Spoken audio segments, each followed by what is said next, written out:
선택과 유기에 대한 바른 이해. 내가 이전에 유대교에 있을 때에 행한 일을 너희가 들었거니와 하나님의 교회를 심히 박해하여 멸하고 내가 내 동족 중 여러 영갑자보다 유대교를 지나치게 믿어 내 조상의 전통에 대하여 더욱 열심히 있었으나 그러나 내 어머니의 태로부터 나를 택정하시고 그의 은혜로 나를 부르신 이가 그의 아들을 이방에 전하기 위하여 그를 내 속에 나타내시기를 기뻐하셨을 때에 내가 곧 혈육과 의논하지 아니하고. 바울은 그가 하나님 보시기에 악을 행했음에도 조상은 믿음의 열매이기에 하나님께서 그를 택하시고 예수님을 믿게 하셔서 죄에서 구원하셨다는 사실을 잘 알고 있었습니다.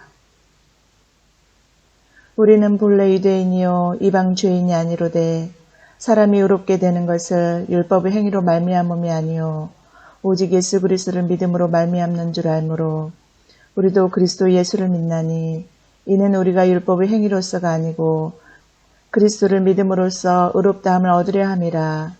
율법의 행위로서는 의롭다함을 얻을 육체가 없느니라. 우리를 구원하시되 우리가 행한 바 의로운 행위로 말미암지 아니하고 오직 그의 긍휼하심을 따라 중생의 씻음과 성령의 새롭게 하심으로 하셨나니. 이 말씀에서 우리가 의롭다함을 얻었다는 것과 우리를 구원하셨다는 것은 마귀의 자녀로 살던 바울이 예수를 믿음으로 죄에서 구원받아 하나님의 자녀가 되었다는 말로 자기 경험을 말한 것입니다. 또 그의 어떠한 의로운 행위도 그가 죄에서 구원받고 하나님의 자녀가 되는 데에 아무런 역할을 못했으며 오직 하나님의 긍휼하심을 따라 택하심을 받고 중생의 씻음과 성령의 새롭게 하심으로 죄에서 구원받은 것입니다. 아나니아가 떠나 그 집에 들어가서 그에게 안수하여 이르되 형제 사울아 주 곧 내가 오는 길에서 나타나셨던 예수께서 나를 보내어 너로 다시 보게 하시고 성령으로 충만하게 하신다 하니 즉시 사울의 눈에서 비늘 같은 것이 벗어져 다시 보게 된지라. 일어나 세례를 받고 음식을 먹음에 강건하여지니라. 사울이 다메섹에 있는 제자들과 함께 며칠 있을새 즉시로 각 회당에서 예수가 하나님의 아들이심을 전파하니 듣는 사람이 다 놀라 말하되 이 사람이 예루살렘에서 이 이름을 부르는 사람을 멸하려던 자가 아니냐. 여기 온 곳도 그들을 결박하여 대제사장들에게 끌어가고자 함이 아니냐 하더라. 또한 이방 그리스도인들도 베드로와 요한을 비롯한 사도들과 초대교회의 순교자인 스데반과 사도 요한의 형제 야고보와 바울과 바나바를 비롯한 선교사들 그리고 예수님의 말씀에 순종한 당시 그리스도인들의 믿음의 열매인 것입니다. 너희는 그 은혜에 의하여 믿음으로 말미암아 구원을 받았으니 이것은 너희에게서 난 것이 아니요 하나님의 선물이라. 행위에서 난 것이 아니니 이는 누구든지 자랑하지 못하게 함이라. 또한 성경학자들은 다음 말씀이 선택과 유기가 하나님의 절대적 주권임을 나타내는 대표적 성경 구절이라 말합니다. 그뿐 아니라 또한 리브가가 우리 조상 이삭 한 사람으로 말미암아 임신하였는데 그 자식들이 아직 나지도 아니하고 무슨 선이나 악을 행하지 아니한 때에 택하심을 따라 되는 하나님의 뜻이 행위로 말미암지 않고 오직 부르시는 이로 말미암아 서게 하려 하사 리브가에게 이르시되 큰 자가 어린 자를 섬기리라 하셨나니 기록된 바 내가 야곱은 사랑하고 에서는 미워하였다 하심과 같으니라.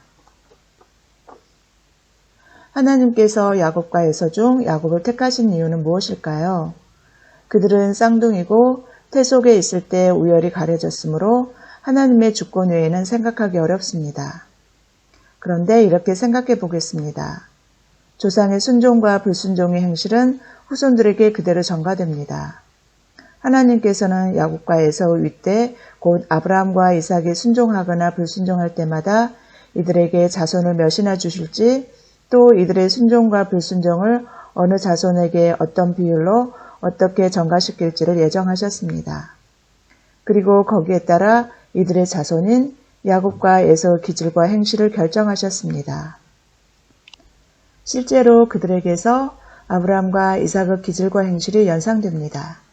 아브라함과 이삭이 아내를 누이라 속였듯이 야곱도 이삭과 에서를 속였고 이스마엘이 아브라함에게 들락의 기지를 이어받았듯이 에서도 아브라함의 그러한 기지를 받아 들사람 곧 사냥꾼이 되었으며 아브라함과 같이 이방 여자들과 결혼했습니다. 그런데 에서의 경우 경솔하고 자기 감정대로 행동하는 성격입니다. 배고픔을 참지 못해 장자의 명분을 팔았고 아내들도 자기 눈에 좋은 대로 골라 이방 여자들과 결혼함으로써 그의 부모가 심히 근심할 정도였습니다. 그러므로 종교적 순수성을 유지해야 하는 구속사적 사역에는 쓰임받기 어려웠을 것입니다. 하나님께서는 그들이 잉태되기 전부터 이미 그들의 기질과 성격, 미래의 행실까지 모두 알고 계셨으므로 둘 중 하나님의 사역에 더 적합한 야곱을 택하셨을 것입니다. 즉 야곱보다 에서에게 조상의 불신앙의 행실이 더 많이 전가된 것입니다. 사울과 요나단의 수많은 후손들 중에서 하필이면 바울이 선택된 것도 이와 같을 것입니다. 하나님께서 그들의 기질 및 불순종과 순종의 행실들을 그들의 후손들에게 전가시켰는데 그중 초대교회 때의 유대주의자들에게 맞서 복음을 변론하기에 가장 적합한 기질을 가진 바울이 선택되었을 것입니다. 여기서 우리는 구속사적 사역에 선택받지 못한 자라고 해서 하나님께 버림받은 것이 아니라는 사실을 알아야 합니다. 이것은 야곱의 아들들을 보면 알 수 있습니다. 하나님께서는 야곱의 아들 중에 특별히 요셉을 택해 애굽의 총리로 삼아 이스라엘 자손들이 애굽에서 민족을 이루는데 큰 역할을 하도록 하셨습니다. 그러나 그 일에 선택받지 못한 야곱의 다른 아들들도 크게 사용하셨습니다. 그의 형제 유다와 베냐민이 특히 그렇습니다. 이들은 다윗과 예수 그리스도 그리고 요나단과 바울이라는 걸출한 믿음의 열매들을 맺은 사람들입니다. 또한 택함받았다고 다 구원받는 것이 아닙니다.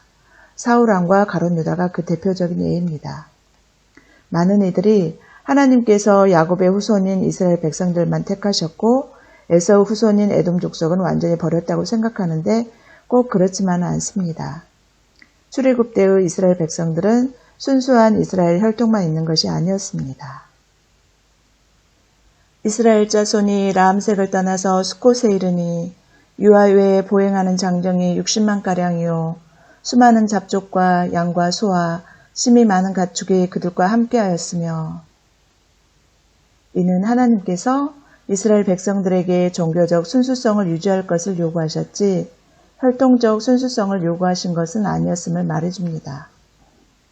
즉 이스라엘이 우상을 섬기는 이방 족속에 동화되어 불신앙을 저지르는 것을 특별히 경계하셨을 뿐 이방 족속도 이스라엘 백성의 일원이 되어 하나님을 섬기는 것을 조건적으로 허용하셨다는 것을 말합니다.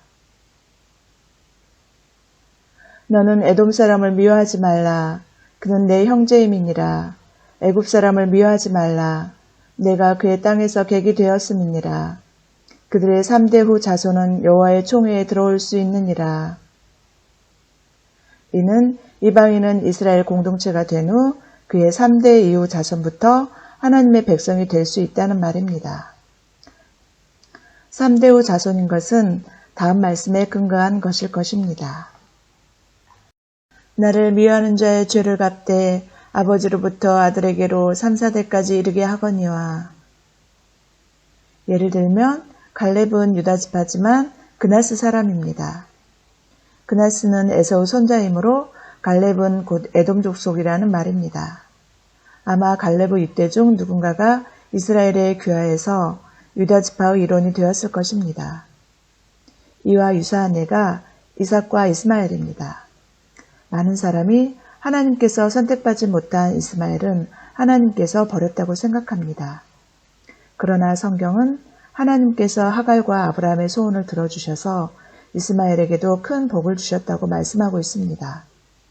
아마도 이스마엘 족속 중에서도 많은 이들이 이스라엘 공동체를 귀화해서 하나님의 백성이 되었을 것입니다. 그러나 이스마엘 후손 대다수가 버림받은 것은 하나님의 뜻에 순종하지 않아서였을 것입니다.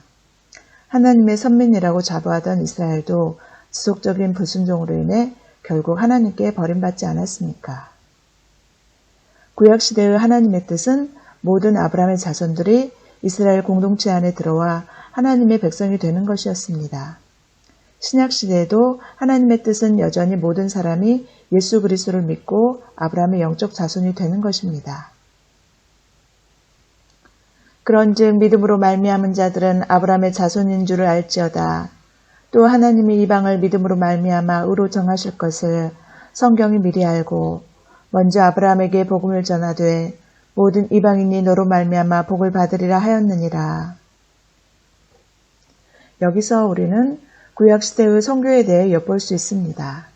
흔히 선교는 신약에 와서야 시작되었다고 생각하지만 앞에서 보았듯이 구약시대에도 선교는 있어 왔습니다.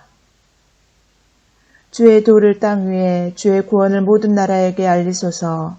하나님이여 민족들이 주를 찬송하게 하시며 모든 민족들이 주를 찬송하게 하소서.